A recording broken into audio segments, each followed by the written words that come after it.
go. Okay. Just to check real quick with everyone, is it okay with you if we share this recording with people? There's like 50 people who signed up for this event and we have 15 in the room. So is it okay with you if we share this? Yeah.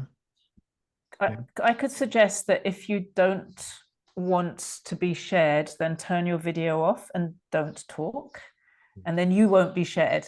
Other people, anyone who's happy to be shared, you're welcome to talk and have your video on. We'll only see you if you actually speak. If you don't speak, we'll only see whoever is speaking. And that way we can share it because we know there are other people, and yeah, and then it's in your control. Yeah. Yeah, maybe just send us a note if you don't want to be in the video.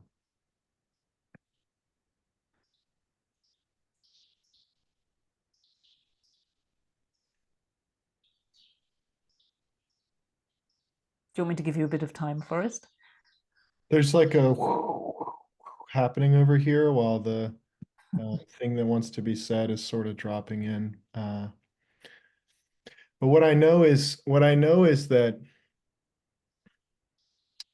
working with leaders in business and working with people who are passionate about reinventing planetary systems and working with healers and working with people who are into consciousness work. Um, at some point, we all kind of have this moment of like, okay, I've got my business and I've got my well-being. And a lot of us feel like I have to spend my money to get well-being. And then I turn around and I spend my well-being to get money.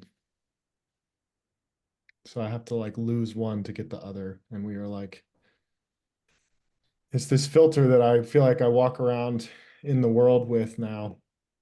And I see people and it's like, okay, so we have our business and we do things to generate stuff and make money. And then we go, and whether it's a yoga retreat on the weekend or even going to the bar for a beer after work, it's like our attempt to self-regulate, our attempt to self-soothe and take care of ourselves.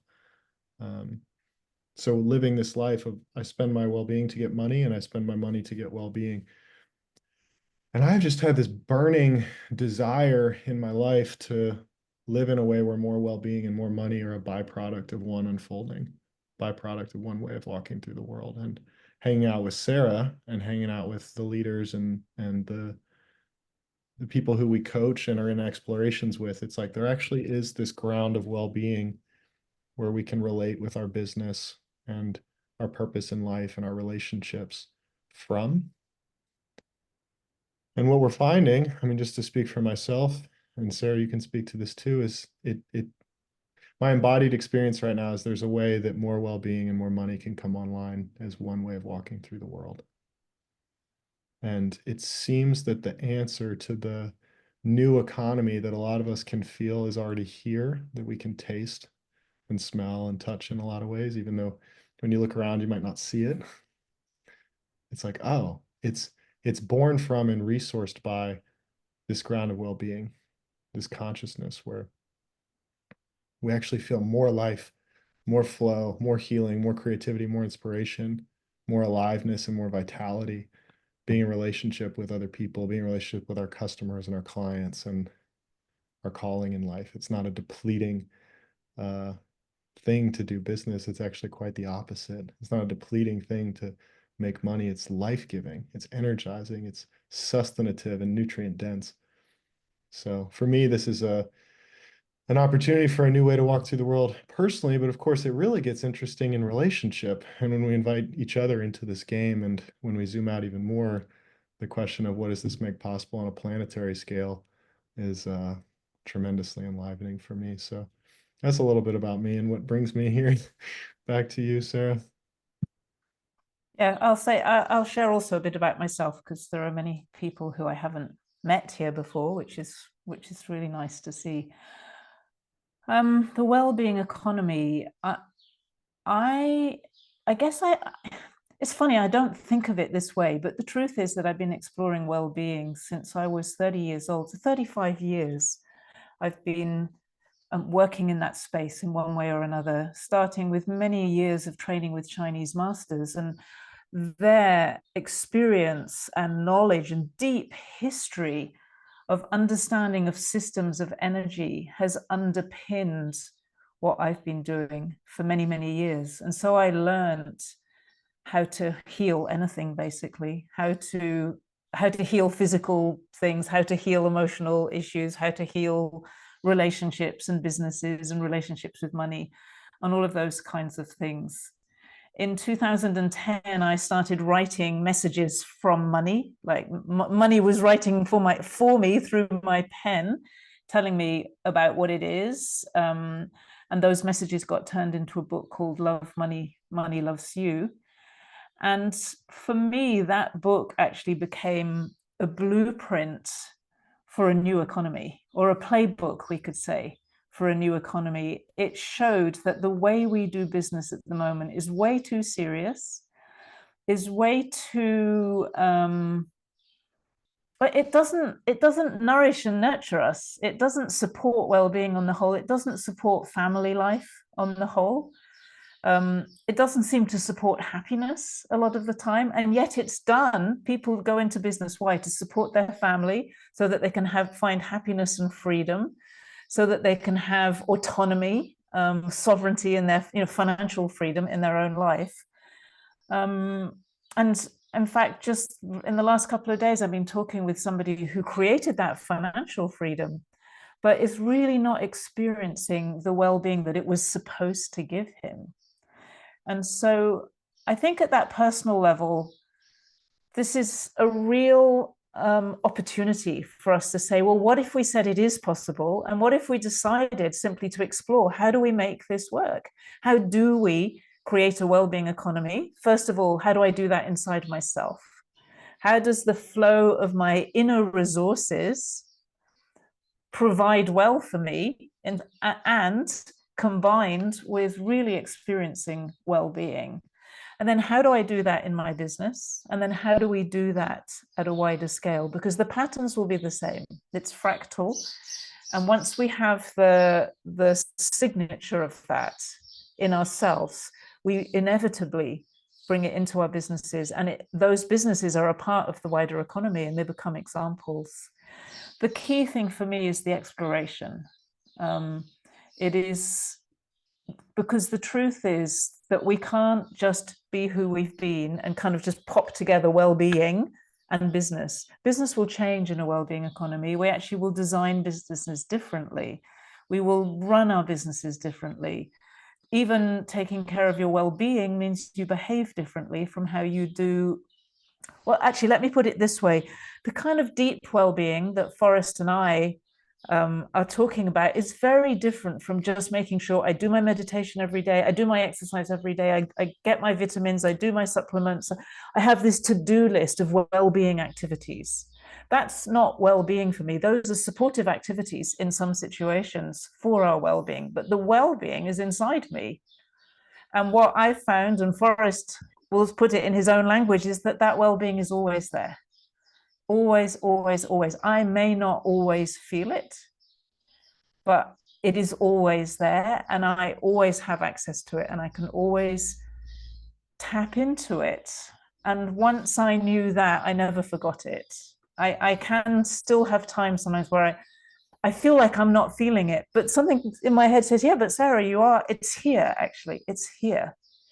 I don't any longer need to feel that feeling of, oh, I've lost it, or I've ruined it, or I've done the wrong thing.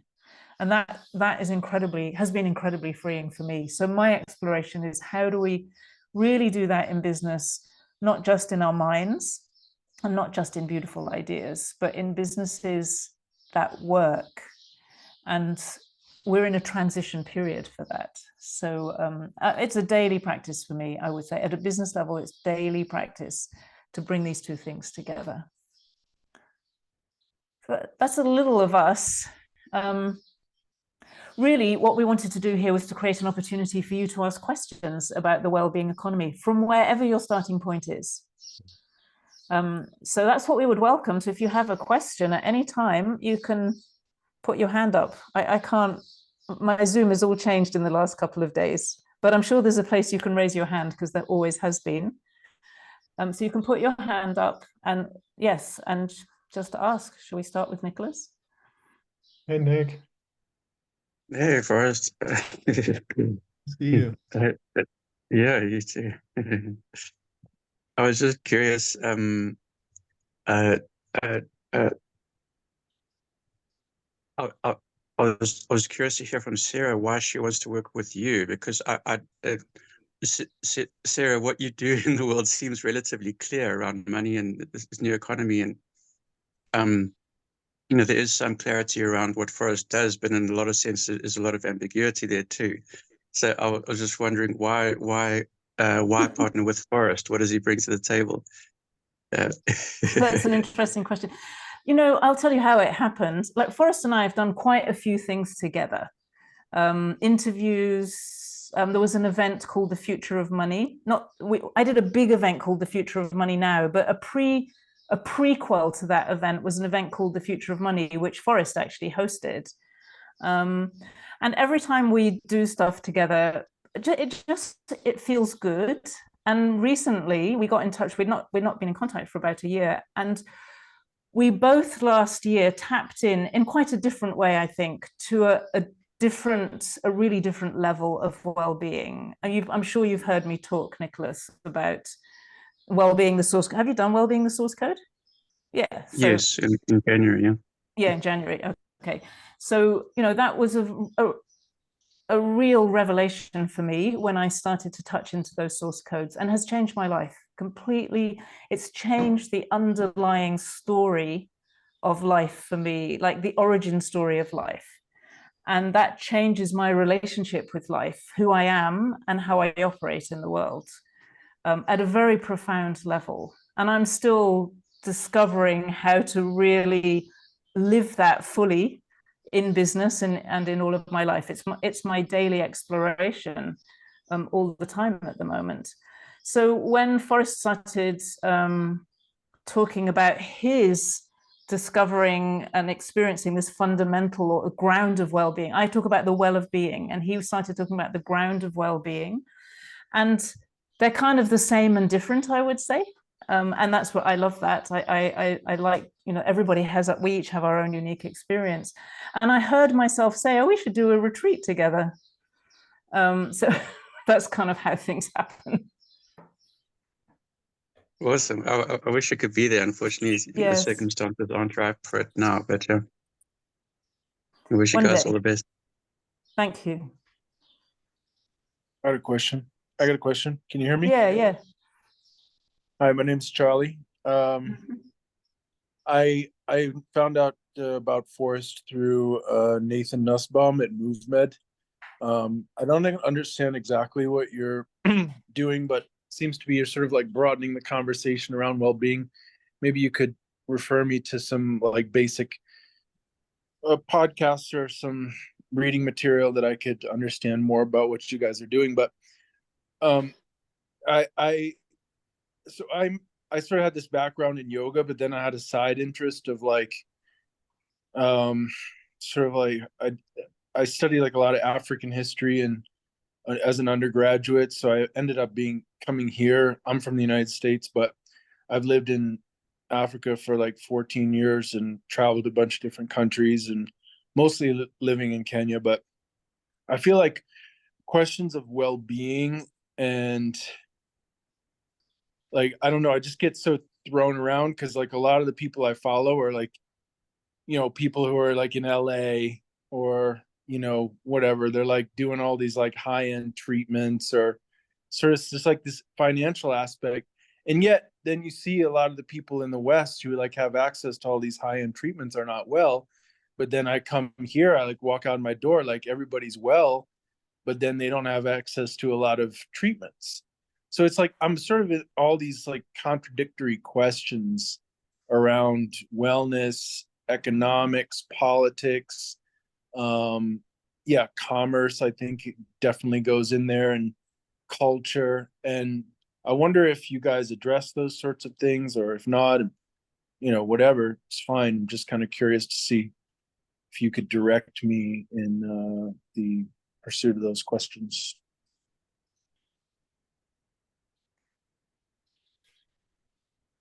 We're looking at each other wondering who's going to go first, I think. Are you going to speak, Forrest? Yeah, hey Charlie. I feel like I recognize you from maybe the Human Garage world. Yeah, cool. I just spent some time with them in Austin. Yeah, I've been with them too. Yep. Yeah. Yeah, it's good to see you. Um, well, again, I feel like there's probably a million things I could say in response to that. I put in the chat, I put a podcast that Sarah and I did together recently that actually was the recording that evoked this gathering that we're putting together. So you can that's a place to explore. And of course, that's one podcast episode of many podcast episodes that are available there. Sarah's got stuff all over YouTube. And also, if you go to my personal website, you'll find guest interviews where I've done. So I'd say that Sarah and I are pretty online. Like if you just Google us, I imagine, or YouTube us, you'll find a good bit of stuff. I have a story. I imagine you're familiar with Game B and like the liminal web and these like future thinkers and people who are into like bringing this planetary systems worldview to the global conversation. How do we organize ourselves on the scale of humanity? And some people call it the meta crisis, or some people call it the meta chrysalis. Like that's a whole realm that you can Google and check out. But what I like in terms of my personal contribution in this conversation, I love it's like all roads lead to Rome, right? Like all these different lines of exploration lead to the one. And then we get to see how does that disperse back into the many. And that is what gets evoked for me when I hear your question. It's like when we truly look at well-being, there's nothing that's not considered. Like you're talking about commerce, relationships, well-being, medicine, our living conditions. We've talked about family today. It's like there's no aspect of the human experience that doesn't fall into the category of well-being in a way when you really zoom out big enough to hold space for that. And the more we do that, the more we zoom out and connect to our well-being, the more we see there's nothing that's not connected and that everything's in relationship. And so my well-being and your well-being are in relationship with each other. We might even see them as not two if we take a more non-dual perspective. But what that means is there's, from one perspective, you could say we actually have a really selfish interest in supporting other people to embody more well-being because that supports our own well-being. The more well-being we all experience, the greater levels of thriving we all experience, then the greater levels of thriving we all experience. And so that's really exciting and enlivening for me because it aligns all the incentives. Typically there's a controversy. Do I do what's best for me or do I do what's best for the collective? And I got to foreground one and background the other one.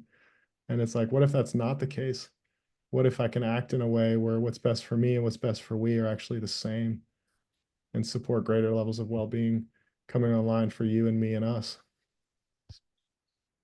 And to me, that's a well-being economy. I very much hear your questions, Charlie, because there are some big, what appear to be anomalies almost in the world, exactly what you're describing. I remember 30 years ago, maybe more than 30 years ago, I went to Bali. And in those days, there were no cars in Bali except jeeps, which were the public transport system. And it was just an incredibly smiley place. Everybody smiled all the time. Everybody greeted you wherever you were as a complete foreigner. It was like that. And if you go to Bali today, there are traffic jams everywhere. There's smoke everywhere and motorbikes everywhere. And you can feel the effect that that's had. But what we tend to do is say, oh, that's because of money. My experience, I mentioned the book that I wrote, The Messages from Money, a little bit earlier. And what I learned from that is that money itself is an energy of love. And it's a very beautiful energy that connects human beings together. We've interpreted it in a way that is constraining us quite a lot now. But that's simply an interpretation.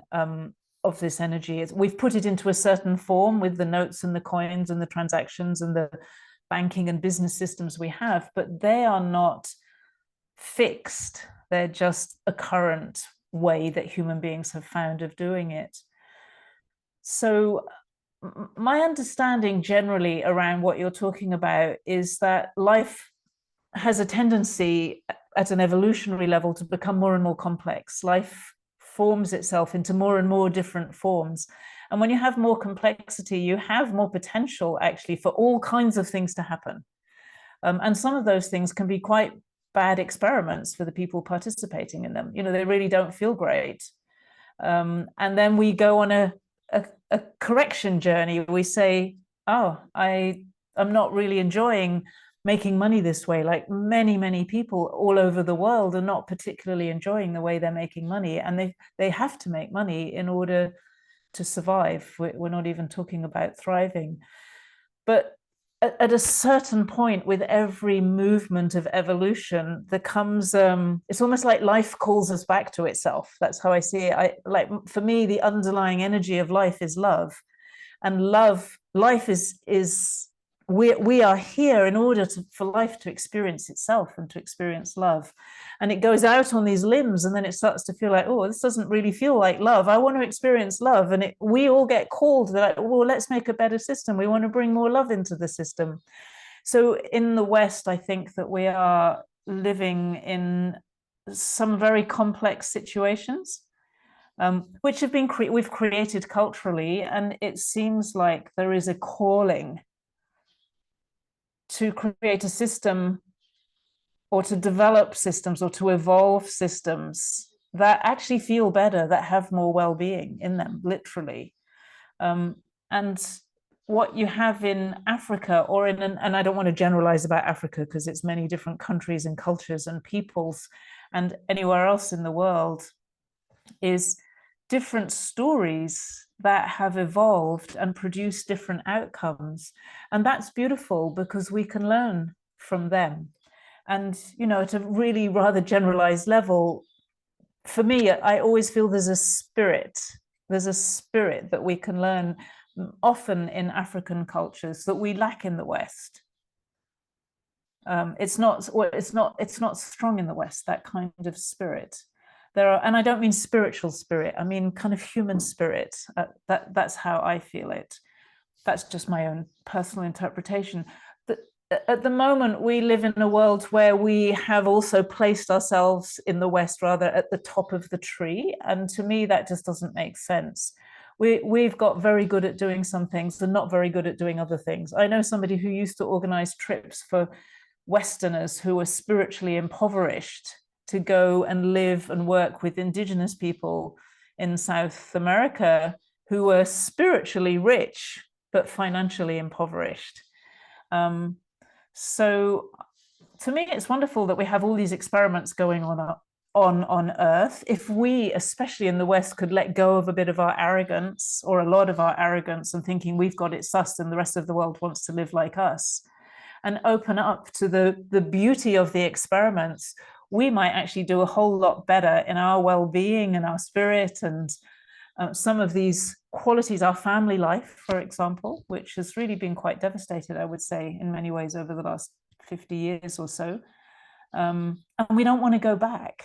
We don't want to go back to where we were, but we could find the quality of family life, the quality of belonging, without having to go back and live in a way that we no longer choose to, because we have some different choices now.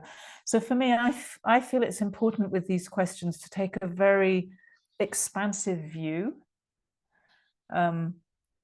and not get into it. There are so many stereotypes. You know, we can easily get into a kind of noble savage, which has been very prominent and prevalent view that's come out of Europe for hundreds of years. You know, this idea of the noble, happy savage, or the like really stereotyped, untrue images that we don't even realize that we have, but actually open our eyes and open our hearts and see what's going on in the places in the world that we're in contact with.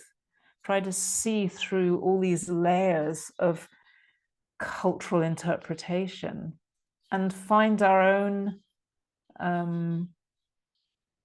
There's something that we gain from that. There's something we gain from really listening and connecting with the people who we're surrounded by.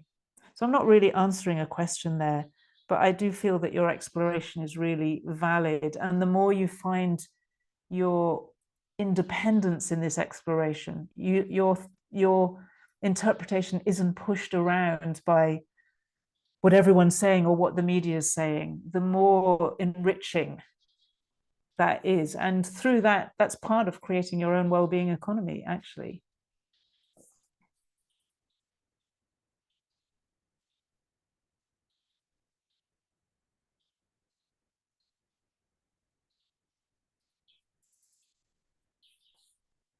Thank you, Sarah. Thank you. Does somebody else have a question?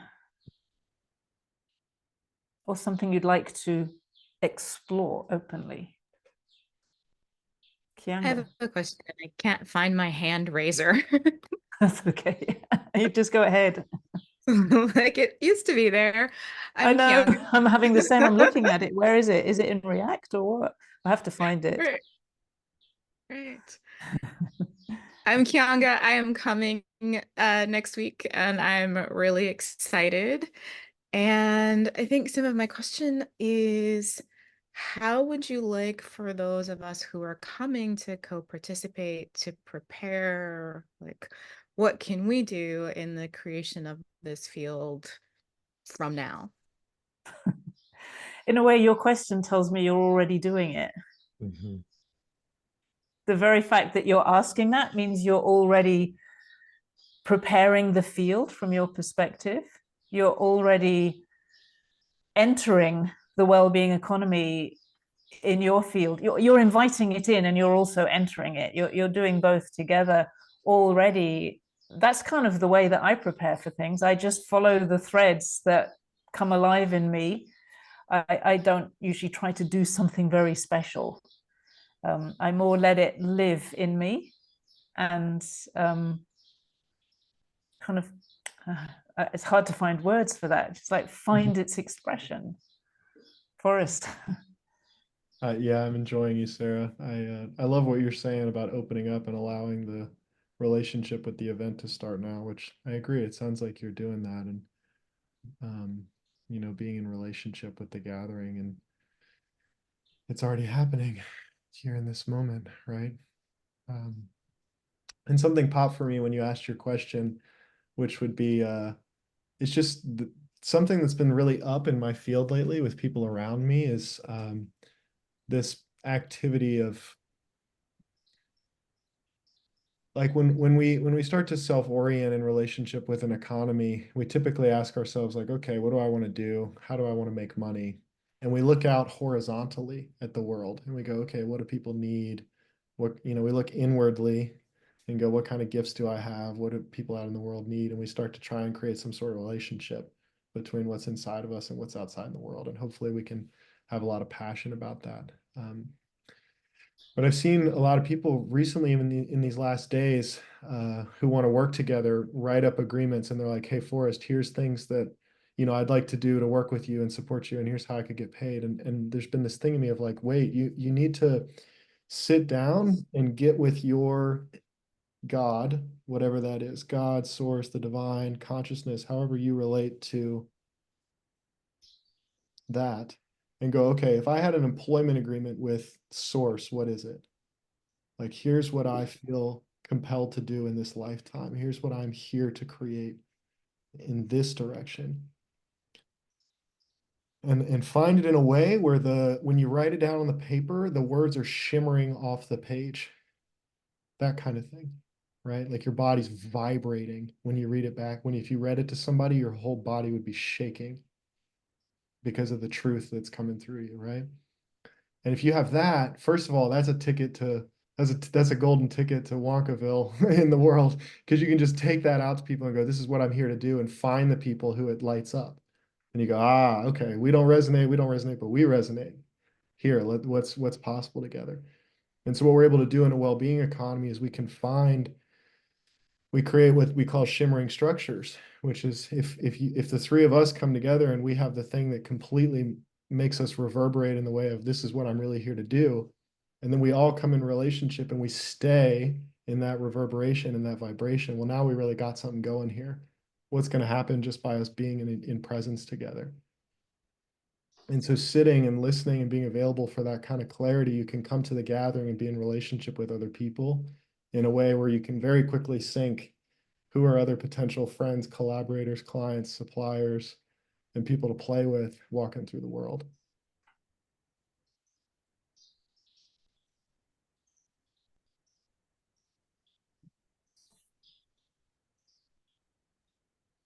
Thanks to you both. I'm excited to play.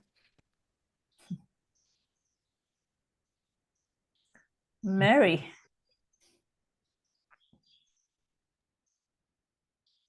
Hi. Hi. I'm not able to come to this event, and I am really interested on the invitation that said we will explore some of the principles of the well-being economy. And I would be curious to learn or hear, understand a little bit more about what those principles are. I'm going to throw that one to you, Forrest, first of all. Okay. And the reason I'm doing that, Mary, is because I know that he thinks more in terms of principles than I do. I work with principles, but I'm not. Yes, I don't think I have them very codified. So I'm giving myself some time here. Yeah. We have these written down.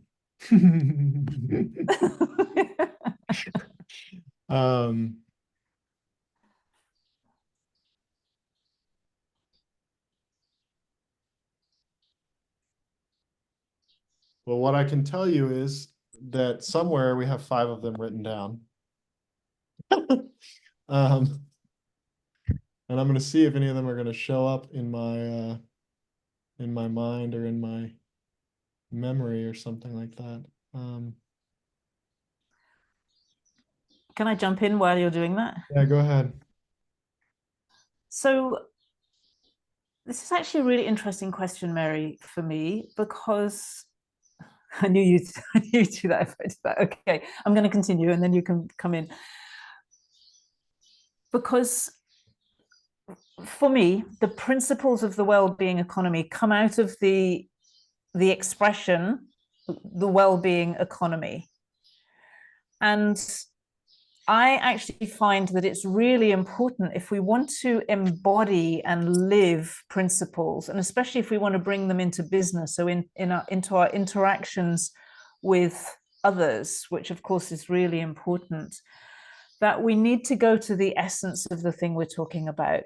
So the expression, the well-being economy, in a certain kind of way, it's like a source code for me. When I say those words, that taps me directly into the principles, and the principles emerge out of how do we combine well-being, true well-being, and if I use the word well-being, I'm actually activating that word as I speak. I'm activating that experience. So there's an experience we have inside ourselves of well-being. How do we combine that with economy? So with economic activity. That means with business, with sharing our gifts, exchanging value at a small level, me bringing my gifts to other people and them bringing their gifts to me, and me paying them money or paying them something else, all of those exchanges we do. But it also expands out to the, let's say, the macroeconomic level. And what's interesting is that if you start to look at each of those levels and bring well-being to it, and then you start to realize where those principles are alive and where they're not. So it becomes not about the codifications of principles. It becomes about, if I think about the macroeconomic activity, for example, if I think about the banking systems and institutional finance, do I feel that that is full of well-being? And if not, it's a big thing to think about. We might not be able to solve that right away, but where would be the principles inside me? Where would be the, if you like, the signature pattern of well-being and economy inside me that I could then bring as a lens to view everything up to the macro economy? And can I do that to such an extent that when I look at that economy, I don't think, oh my God, it's awful, what's wrong, the world is going to fall apart? And I can look at it and say, yes, maybe financial systems are in crisis in many places, not everywhere, because there are plenty of people and organizations that are also doing well. I can see in a neutral way things that are happening in the world, but I can also see the emerging and evolving of the economy along the lines of well-being, because I know that signature, I know that energy within myself.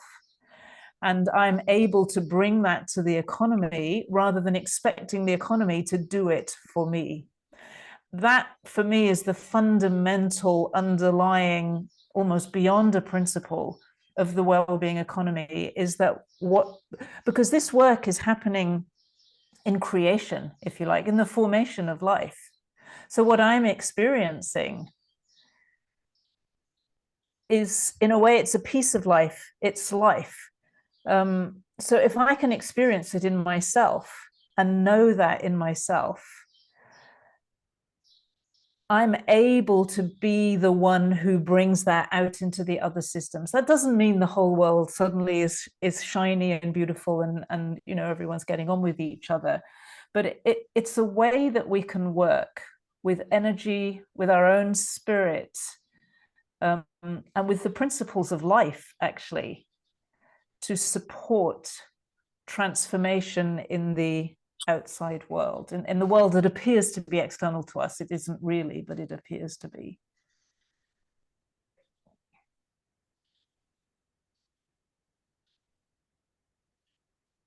Yeah. And I found the principles we wrote down, so I'll just color this in with a couple of things. It was so funny. Sarah and I had a call, and it was like just the emergent discovery process. I love what you shared, Sarah, because it gets us in contact with what's already here. And I really want to highlight that. It's like the well-being economy already exists.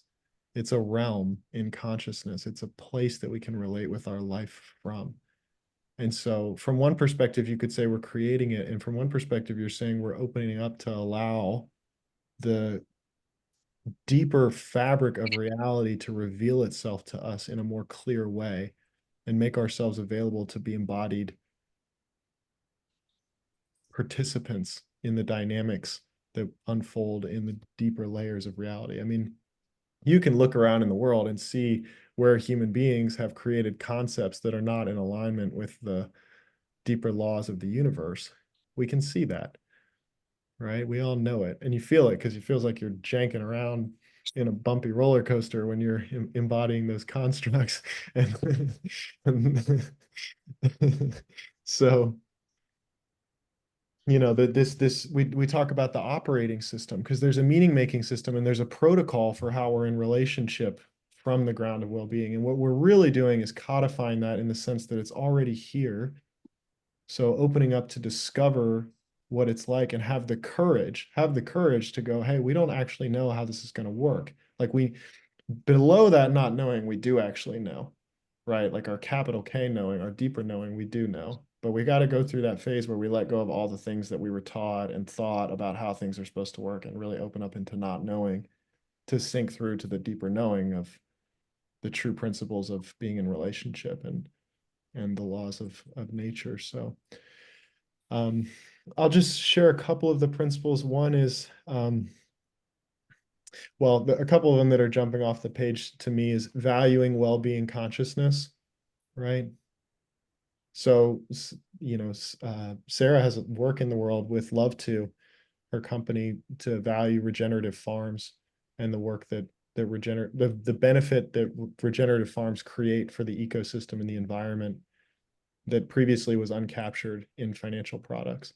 So actually coming up with new models and new frameworks to measure the value that's created by regenerative farms. And in a well-being marketplace, right? We have a price tag on our head if we're sick. But you know, Sarah and I envision a world where people could get paid for embodying well-being, paid to be well. Right? Yeah, and a society that prioritizes the investment in well-being of all of life on the very simple economic principle that if people are generally more well, then they flourish more, they're more creative, they're more productive, the economy flourishes too. It's in a better way. It's not, the economy is a bit different there because people will not work in kind of semi-slavery situations like they do at the moment. But literally, it seems to me to be so obvious. I can't understand why everybody just doesn't get it. Like if we invested in the well-being of life or just the well-being of humanity, we would have to invest in the well-being of nature, because we can't be well if the rest of nature isn't well. We're a part of it. And if we're well and we're creative and we get on with each other better and we don't fight each other so much, because that's what happens when you're well, everything is better, and we create more and we produce more of what needs to be produced, and we serve each other better because we're not fighting with each other. Yeah. That is going to be also, I mean, people don't like it when we talk about profit these days, but it would inevitably be a more profitable society, or a society that produces a surplus of goodness, as far as I can see. I don't think there's anything wrong with that. And that enables us to invest in more. There's such a virtuous circle that comes out of this if you actually start to build a business around it. I've seen the inside the business model of a well-being economy, and how everything switches at a certain point, and whatever you do produces more well-being, and it produces more and more and more. It's the most remarkable thing when you hit that moment where you actually see it. It's like, whoa, that's it, that's what it does. And it no longer sucks the life out of people through debt and taxation. It actually creates investment that produces returns, that enable further investment, that produce returns, that enable satisfaction and fulfillment, enable people to participate in satisfaction and fulfillment. People will choose not to, and we will all have experiences at times that are very contrasting to that, because that's part of human life. And that's fine. That, for me, that's part of well-being. My dissatisfaction is part of my well-being. If I never had dissatisfaction, I would just sit on my sofa all day and not do anything. So, you know, this is part of life. But when you see it actually happen, you realize this is a different model. This is a different way of living, of viewing society, of society participating in community and in civic activity. It's a different way of governance. It's a different way of doing business, and it lights up because it's actually a practical thing. I can see that we could get there. And look, there's always a delay. We can talk about things, we can experience the energy of it. Actually bringing that into the three-dimensional world, there's some drag, clearly. There's a delay. But I'm seeing 30 years, that in 30 years, it's really, this change is possible.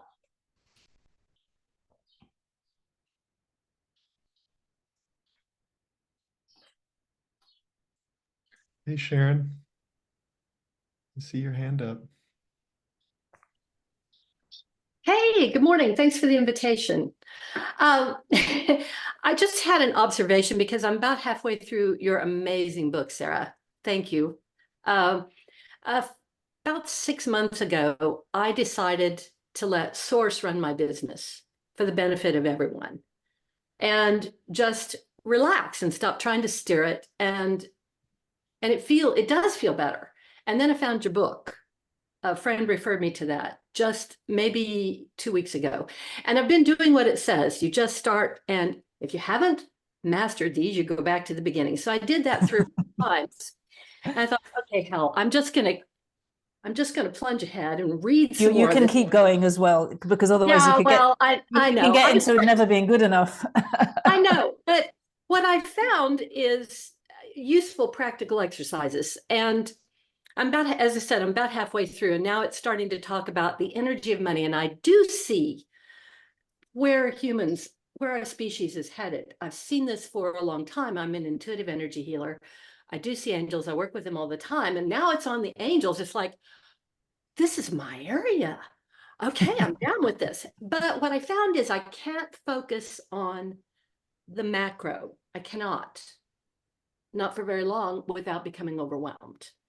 I am not able to do that. Others may be, but I'm not. So I ask the energy of money, and this is just a practical thing I wanted to share with you. I ask the energy of money to make itself visible to me in a form that I could relate to, that I would feel good about, so that I would know whether I was, pushing away or pulling toward me, because I'm not always paying attention to it. So immediately I got this just fun visual. I have now the money marmot. Now a marmot is like, it's a large rodent like a woodchuck. I have no idea. It's ridiculous. It's hilarious, but it's cuddly. And if I am thinking something or feeling something that is not congruent with this great energy, it kind of scampers away a little ways. I love it. I know. It's so dumb. It's so dumb, but it's working. It's like training. The money marmot is kind of training me how to think in a little better way about all this. So I wanted to just thank you guys again. I'm not going to be at any event anytime soon. I can't quite get my head around that yet. But just know that the marmot and I are with you in spirit. and on the principle that I shared a little earlier, if you're doing it inside yourself, you're already affecting the macro, actually. And I was talking with a friend the other day, and she said, Sarah, I know that I need to look at the shadow side of money. And she wasn't just talking about her own shadow, she was talking about the wider shadow, because she sees that as part of her work. Last year, I felt like I had to do a lot of work around that, really face things where before I would have turned away. But it was the time. And before that, it wasn't the time. And so I'm saying this to say that there isn't a should around all of this. People sometimes get annoyed with me because they think I'm saying that it's okay to look away from the mainstream news, which I actually am saying, because the mainstream news anyway is so untrue most of the time. It's designed to create fear. Exactly, and that makes it by definition untrue. By definition, even if it's reporting some facts, when it's designed to create fear, that the underlying truth isn't there. But to me, what I've learned for myself is that if you try to force yourself with this kind of thing, you can really hurt yourself.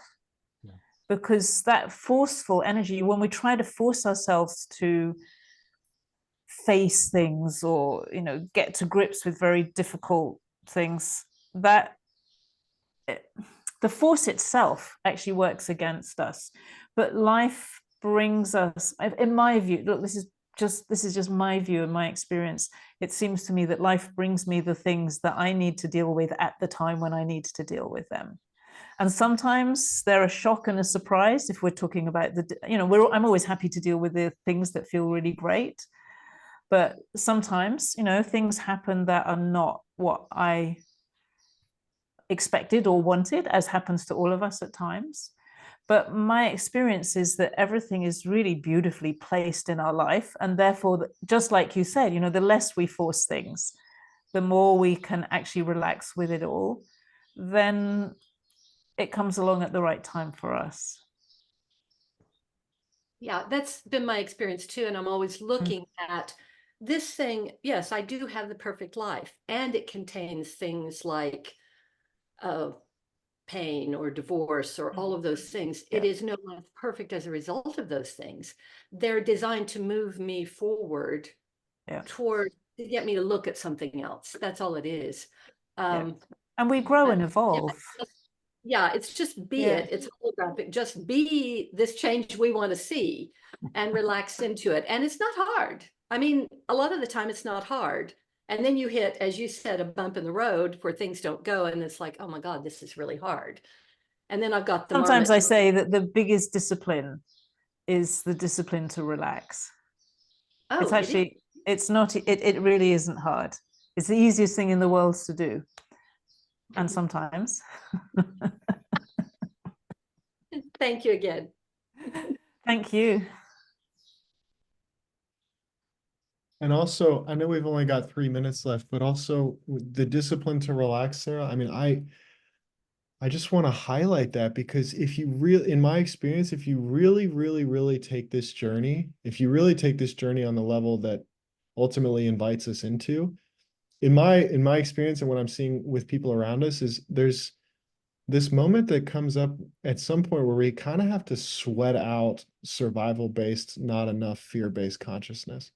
Like you have to like literally detox it from your system. And you're not just doing it from your personal life, you're doing it from the history of humanity.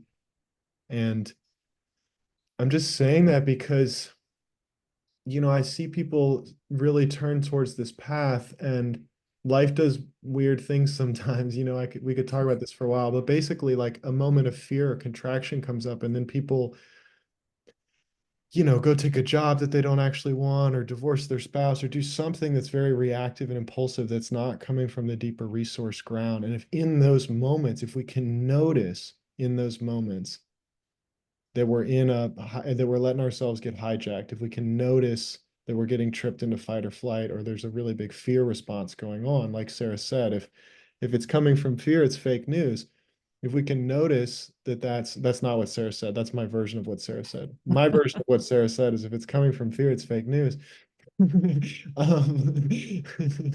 know, and to be able to just breathe, to really breathe and let all that clear, so we can get to the clarity on the other side of the distortion. On the other, you know, we can have the sunshine come into the cloud, and the clarity shine through the confusion, and take a more resourced and coherent and regulated movement into the next moment. That's just something I wanted to highlight, because it's not just relaxing when we feel relaxed, it's relaxing in those moments when we feel most triggered, most activated, and most inflamed, and going, okay, this is the moment to breathe and not make a mess, and let the mess clear, so I can be in relationship with my experience from this deeper ground.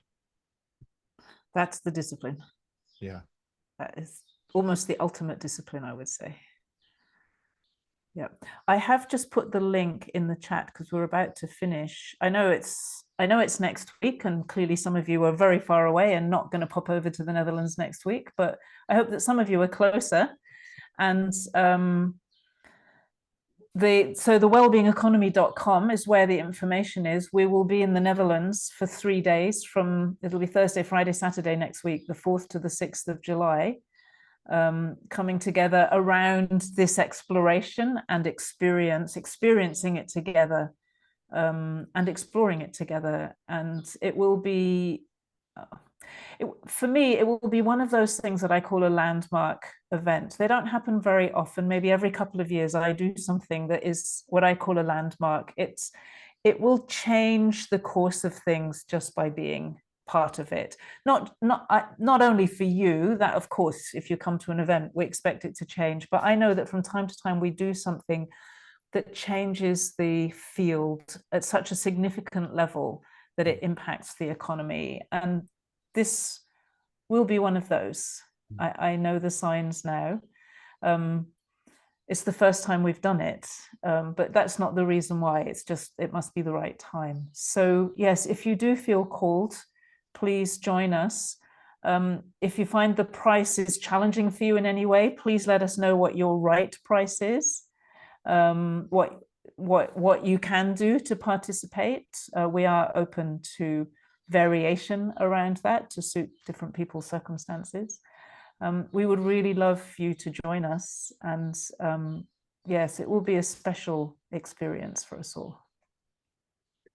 Yeah, and if you can't join us in person, join us in this life, you know. I mean, this is an invitation to walk through the world from this place and play life in a more enlivening way. So game on, let's do this. We got this. And yeah, if you know anybody who would want to know that this event is happening, please share this link with them, and you know, I would want to know this event is happening. So I'd appreciate it if you if you share it with folks who you love and sense in your heart that they'd want to know it's happening. And let us hear from you if you're playing on the leading edge and trying out new things in the well-being economy. We want to know about that. And yeah, thanks for being you. And Forrest, we'll send out a link afterwards, yeah? Yeah. The recording and the link.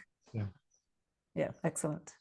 Thank you very much, and see you soon. Lots Goodbye. of love, y'all. Be well. Enjoy.